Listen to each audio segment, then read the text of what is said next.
The title is, and I'm going to actually read it so I get it exact, An Advisor Self-Care Story, a Holistic, Joyful, and Sustainable Journey. I work in the Department of Architecture and Urban Design here at UCLA, and I'm absolutely thrilled to be here actually speaking to you about this particular topic.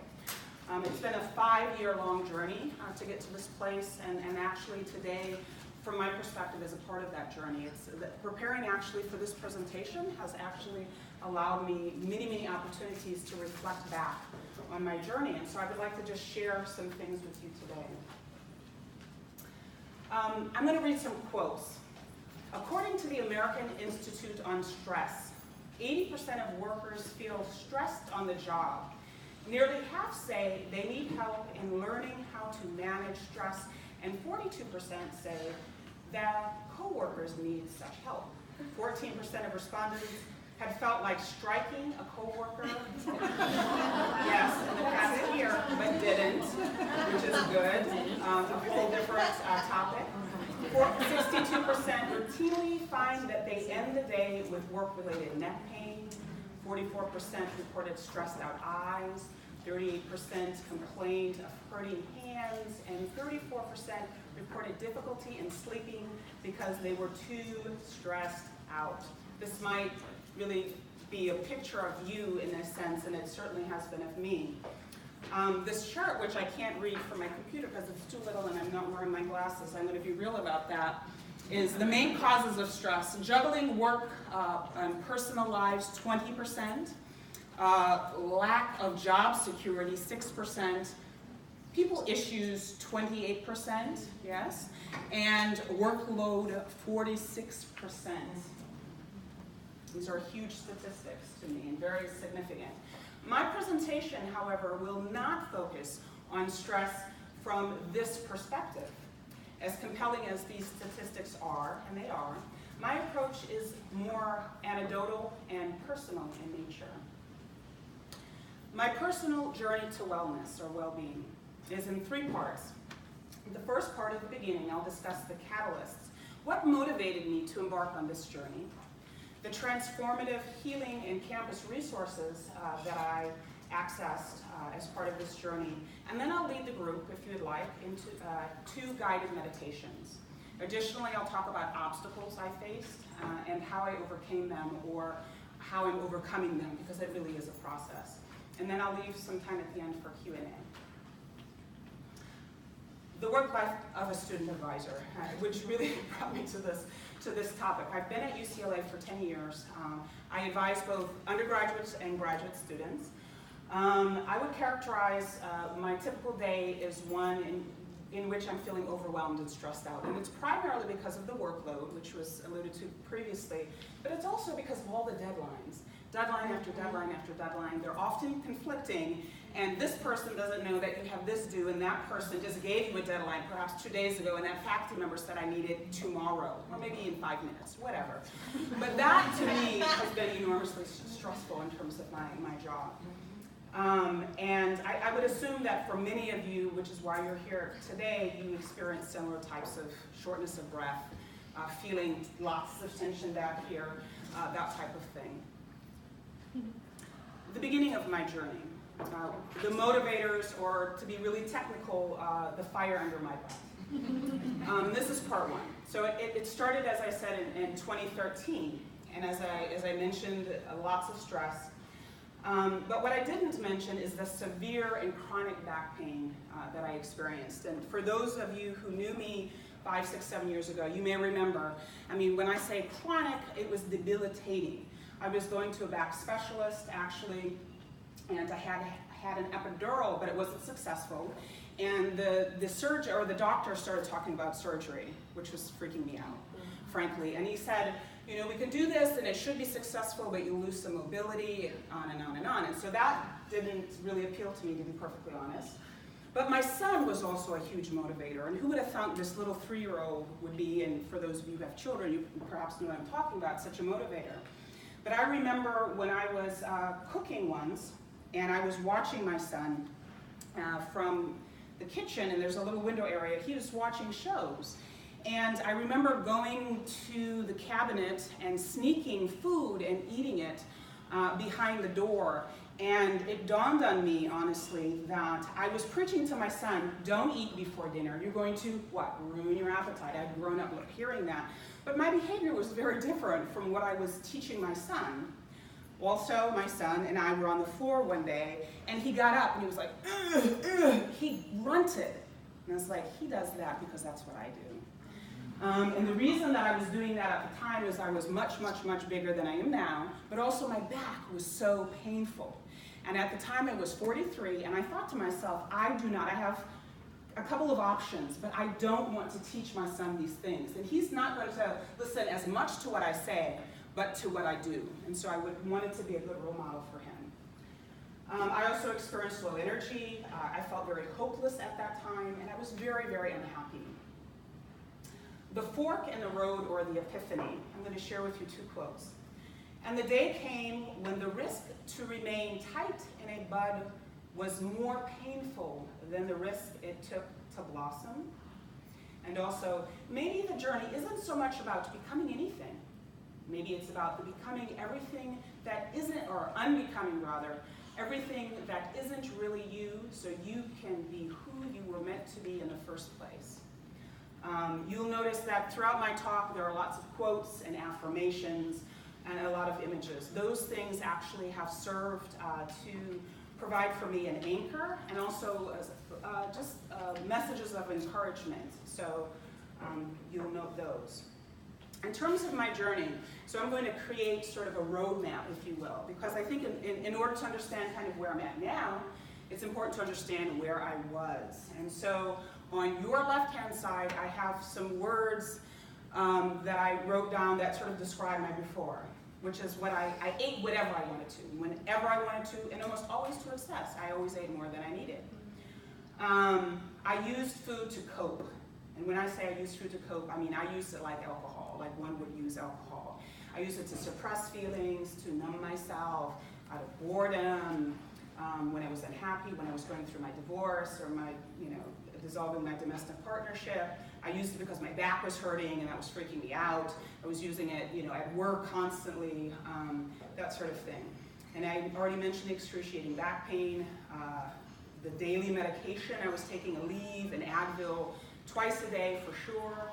The back doctor I would see 2 to 3 times a month. I was in physical therapy.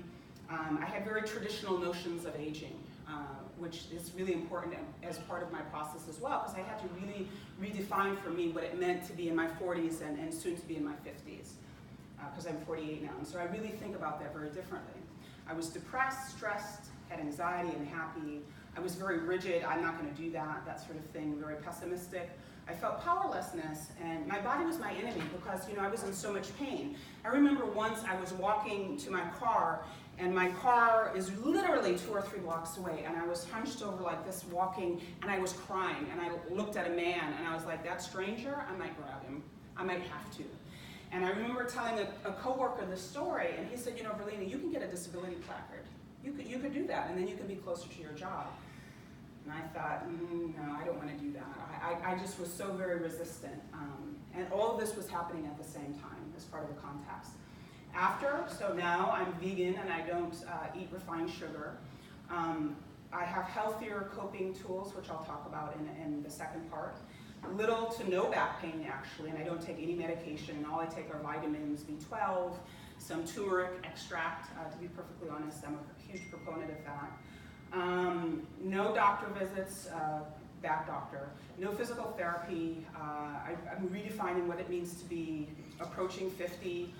No depression. Reduce stress, that's important. That's one of the things that I have to continue to work on. Reduce anxiety. I'm happier with my body.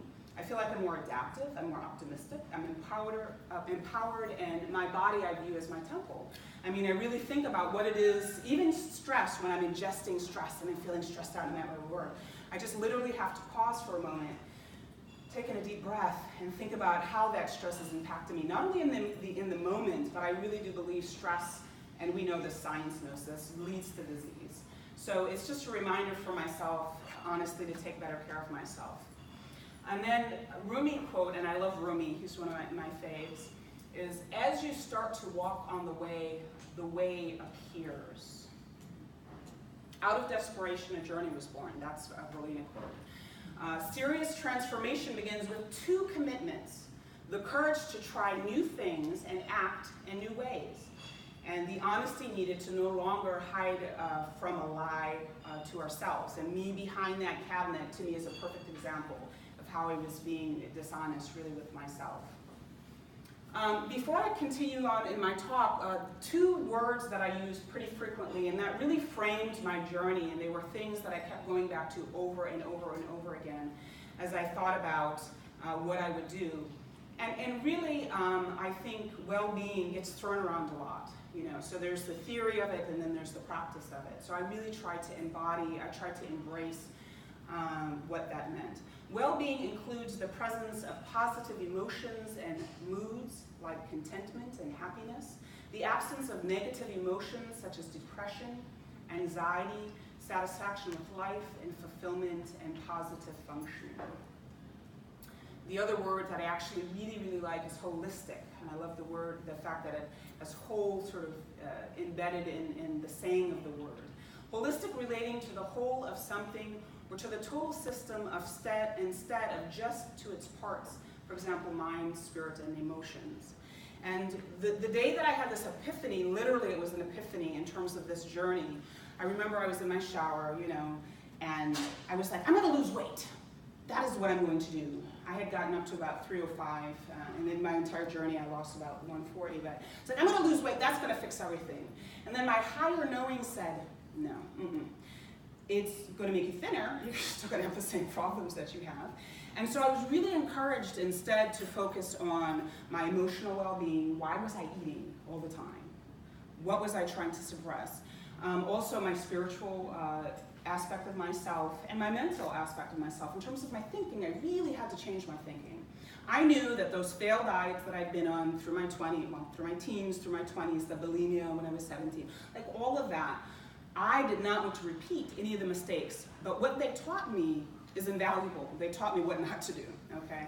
So it's the quick fixes, it's the trends, doing things that I could not commit to more long term. So I wanted to be really gentle with myself.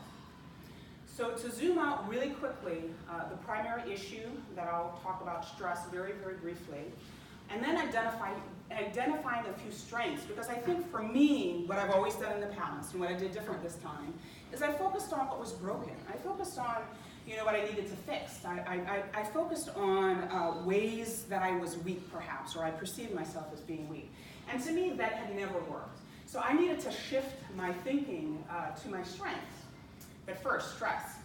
You can't calm the storm, so stop trying. What you can do is calm yourself and the storm will pass. And I think about this in terms of academic advising. I am not going to lessen my workload. In fact, there's a trend, it seems, in advising at most institutions that's we're being given more to do, frankly. And it's a very diverse set of things that it is we do. And also, I'm not going to get rid of deadlines. I'm not going to get rid of the challenging people as much as, I try. It's not the only thing that I honestly can do is change my response to them. That's the thing that I have sort of power, dominion over, if you will. Stress, a state of mental, emotional strain or tension resulting from adverse or very demanding circumstances. Now, what I like about this cartoon is you see this person, we're presumed the boss, is saying, I've called this meeting to discuss the problem of stress in the workplace. Staff meetings makes me stressed. Because I think, I've got so much work to do. And then of course I have to remind myself that the staff meeting is part of my work, and then I take a deep breath and grab some tea and go down to the meeting. And it's fine, but I thought that was funny for that reason. But what I'd like to pose to the group actually is a question, which is, what do you do during your work day to alleviate stress? And it's really important, the during part, because sometimes we focus on what I'm going to do when I get home, as I might have a drink, I might go running, I might listen to some jazz. You have all of these things you might do, but 8 hours is a long time to be stressed out. And you had your hand up. Yeah, I think going on a walk really helps. I think a lot of times when we're stressed out, especially if it's like a conflict between a coworker or a family member or something, I get so angry that sometimes I realize I just need to get some fresh air and go on just like a 10-15 minute walk, and it kind of gives me a little bit of perspective. And sometimes you need a longer walk. It does. She walked and did not come back. And that's you quit. Anyone else want to share anything they do in the middle of the day? I love to talk to people. So Yes. I love, to have lunch with a colleague or a friend away from my office, and to me that just, kind of re-energizes me, and I'm ready to go back to it. Absolutely, absolutely. Yes. When I can't take a walk, I just listen to music that makes me happy, because sometimes it's impossible to escape because everyone needs you at the same time. They do. Yeah. They do. Sometimes when the stress gets really bad, I'll actually just take like a stack of papers that I don't need anymore, and I just rip it, and I just start ripping it. Because it's like, it gets that stress out of my body, so it's not like sitting stewing in here, and there's like a release, like an outlet. So if I walk past your desk and I see you doing this, I should keep walking, just come keep back in a going. few minutes. Does anyone else want to share what they do? So I put together a list of the things I do, and I'm just going to quickly read them off. I exercise, I meditate, mindful breathing, and we'll get into some of these things in a little bit. Seeing self as a full person, that's why I like when you said you connect with people and you talk to people. You're just, kind of being yourself. Maybe you're laughing, that sort of thing. I vent, not gossip, which is different, but I think venting, it is. But I think venting can be very productive. I acknowledge the stress and frustration. I am so stressed, I might say. I create art because I'm a visual artist. I enjoy playing, which I'll talk about in a moment. I focus on balance, which is important. The positive affirmations, sometimes I put them on my computer monitor, sometimes I have them at home on my mirror, and there was a period where I had lots of Post-its, and it was like every morning when I was going through my divorce, you bet, I had lots of the Post-its. I listen to music as well, and then tea for me, because I'm really into scents, so chamomile, green tea, mint, all of those things. One of the older mechanisms that I had that helped me with stress is that I journal a lot, actually, and I do sketches. So in this particular piece for my journal, I just drew this pelvic bone. This was in 2015 when I had a really bad bout with my back, and obviously it was very much on my mind. But in the pages of the journal, on the image I wrote, too painful to stay still, and I am peace, I am love, I am joy. And I would just repeat these affirmations, because even if I did not feel that way necessarily, because I could repeat, I'm in pain, I'm frustrated, I feel overwhelmed. And I was like, no, that's kind of giving into those feelings, but rather I tried to, again, will these things into being, and so I would write about it. I found that helpful. Playing at work, and I literally do this. And I want to, if anyone is reporting back to my supervisor, I do actually work a lot. I produce a lot, but I do play. And so a few months ago, before I even knew I was going to give this conversation, took a picture of my desk drawer, the inside part, because I thought it was so funny. I have a cribbage board, a hacky sack, a tennis ball, a yo-yo, ping pong paddle, which I use because some of my colleagues play ping pong, and then this book on work that I've never read. It's about workers. It's there. I've never even cracked it open, but it's nice. And then here, roller skates. I love to roller skate. The four-wheel type, the kind you did in the 70s and the 80s, and I still do it. So I sometimes roller skate around campus. Hula hoop. There are staff and events, a picnic every year, and there was one year this woman who was hula hooping, so I did the hula hoop for a while, and that was a lot of fun. And if I see that woman, I'm going over, I'm putting my things down, and I'll hula hoop for 5 minutes. It makes me feel so happy. And then yoga. This is after a workout. I just had this idea that I wanted to try this arm balance, and so I struck the pose, and I said, Jim, that's my colleague, I said, could you please snap this, because I cannot believe I did it. And so he did. Building capacity, so part 2, and I'll just go through this, and this is where the campus comes into play, because I'm an advisor, and advisors, what we do is refer people places for things. But I wasn't really taking advantage of this campus in the way that I could, and it dawned on me there are an awful lot of things here, and most of them are free, and I can go during my lunch or after work. And so I'm going to just share with you a few of the resources and go into depth with a few of them as well. And at your respective campuses, I'm sure you have similar resources that you can also access. The first one is BHIP, which is the Bruin Health Initiative Program. It's an exercise and nutrition program, and it's free to faculty and staff, and now students, actually. And this, to me, was the most important resource that I accessed, and I'll get into that in a moment. Oops, sorry. There's also the UCLA Mindfulness Awareness Research Center, or MARC, and they basically offer free to the public mindfulness meditation, and they do it at varying times that will fit most people's schedules. They do them at lunch hour, and they do them at different places on campus also, so depending upon where your office is. It's really convenient.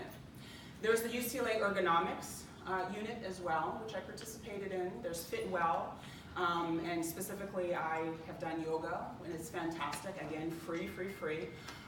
There's the Staff and Faculty Counseling Center, which I've accessed. And and some of us are telling our students who are looking stressed out and crying, or whatever, maybe a faculty, about CAPS or these services. But there's something that's, comparable for us that we can access. There's the Alexander Technique, which is about back awareness, and I think that's funny because I started this 5 or 6 week program, but my back was so bad I couldn't do it. So I had to not go. There's also the non-campus resources that I accessed very quickly, the back doctor that I mentioned, acupuncture, Overeaters Anonymous, which I will say, and this is where the being rigid to being more flexible and open kind of comes into play, because I was never, I'm not going to groups and I'm not saying my issues in front of strangers and admitting to all of these things. However, when I went out of desperation and I was there and I learned the principles and I learned to surrender and I learned that I have an addiction, and it's food and specifically sugar, which is why I don't eat it. It was very sobering. It was very liberating to me to hear other people sound like me. And that between VHIP, I would say, and physical therapy and this were probably the 3 biggest helps for me. The Spiritual Center and Practitioner, Reiki level 1 and 2 certification, which I have, and Reiki is basically energy or prana. So I became really interested in sort of quote alternative or non-Western modes of healing. The back health book, and I learned about anti-inflammatory supplements and foods, which to me was a lifesaver because I had been taking so much medication and I just thought, oh my God, this must be really toxic, but my back hurts. And then I thought, accumulatively, and they say don't take this because it affects your liver, and I'm thinking, oh my God, I've been doing this for 2 years. This cannot be good. So I literally, as I was thinking about nutrition and what I was eating, I was learning that a lot of things are anti-inflammatory, like turmeric and papaya and all of these other things. So I focused on those things and whole foods. Bruin Health Initiative, or BHIP. I'm just checking my time, seeing where I'm at. I'm behind, of course. So I joined Point 5, and Point 5 was coined, and I got an email, I remember getting it, and it said it was for people who were significantly overweight and very sedentary. It's like, that's me. And so I signed up, and all of these programs are done on a lottery, and so I was chosen, and I remember being terrified that I was going to join this exercise. And remember, at that time it was about 280, and I hadn't exercised in forever. And so I didn't know what to wear, I didn't have anything, I didn't know where do I shower, how do I do this, and I just felt overwhelmed by the experience. But I committed that day to doing 2 things: showing up dressed, so ready for whatever the trainer had for me, and with a good attitude. I was just going to go and be present, and it really paid off and was very useful because those trainers of the Point 5 knew how to make accommodations for someone of my size. And there was a lot I couldn't do, but again, I focused on all the things I could do. So where other people were down doing push-ups, I said, okay, but I can do it here like this, and I'll put my leg like that, and I just did whatever, because that exertion that I just did was way more than not doing it at all. And so that is what I had to do in terms of reframing my expectation. Then there's the on-ramp, which is where people usually enter in. It's for the people who aren't significantly overweight or who have perhaps been exercising. And these things focus on conditioning and on cardiovascular fitness, as well as overall strength and mobility. So these are very comprehensive programs, and again, free to faculty and staff. And then there's an ongoing program once you graduate. I'm going to quickly, if I can,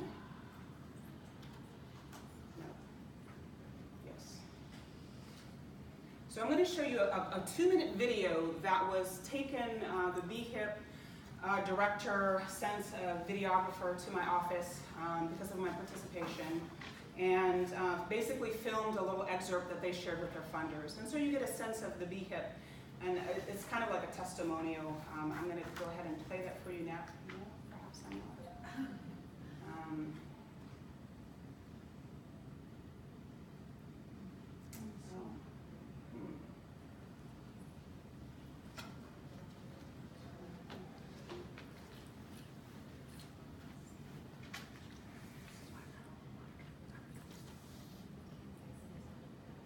Sure.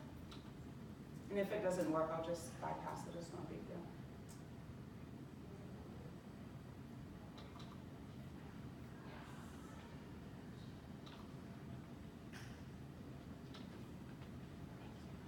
My name is Verlena Johnson, and I'm the Student Affairs Officer for the Department of Art History. And I joined BHIP a year ago, so January of 2013. Everyone was so friendly, and they were so welcoming, and they talked about who they were and why they had joined the program. And at that time, I joined Point 5, and I read in the description that it was for people who were 40 pounds overweight or had been extremely sedentary. I had tried working out before on my own. I had a pretty severe chronic bad back. One of the things that motivated me was that I have a 5-year-old son, and I heard him grunting as he was getting off the ground. We spent quite a bit of time on the floor, and he was pushing himself up and grunting. And I was like, he's doing that because that's what I do. When I'm getting up, when I was like, 60, 80 pounds heavier than I am now, and I felt like I was at a fork in the road. I can continue to watch my health decline, my back issues and so forth, or I could literally change everything about what I was doing. I'm so dedicated to BHIP and to my physical health. I make time in order to participate in BHIP. In the morning, I'll get up at 5 o'clock in the morning, and I drive from West LA and walk from the parking lot through campus down to Drake Stadium. It's really how I start my day is with BHIP, and I feel so invigorated actually after I do BHIP. And then I shower while I'm at the John Wooden Center, and then I'm ready for work. What I noticed after several weeks is that I got stronger. And once I saw that I could do the exercises and that the trainers would work with me very individually and very closely, and that they genuinely cared about my success, I think that helped sort of build my confidence, and it let me know that I could do it. Because when I started BHIP, I never would have been able to imagine the Verlena in a way that I am now in regards to the amounts of weight that I've lost or the strength. Always my bar was much lower than BHIP's bar for me. I think in some ways, the trainers literally saw things in me and encouraged me and supported me, as did the other BHIPers. To do things even when I wasn't sure myself.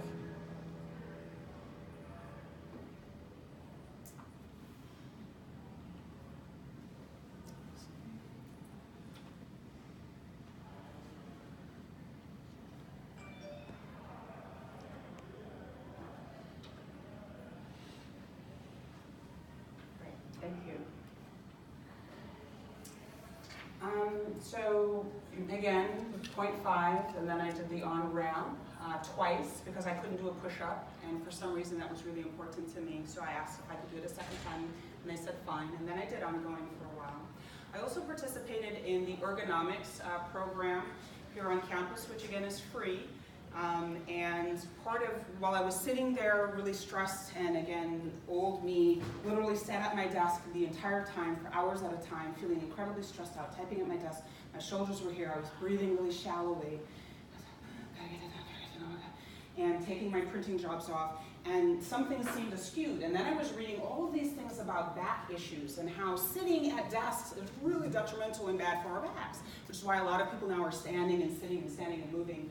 And so I became a part of the Ergonomics Advocate Program and learned about ergonomics and would give assessments for my coworkers as well.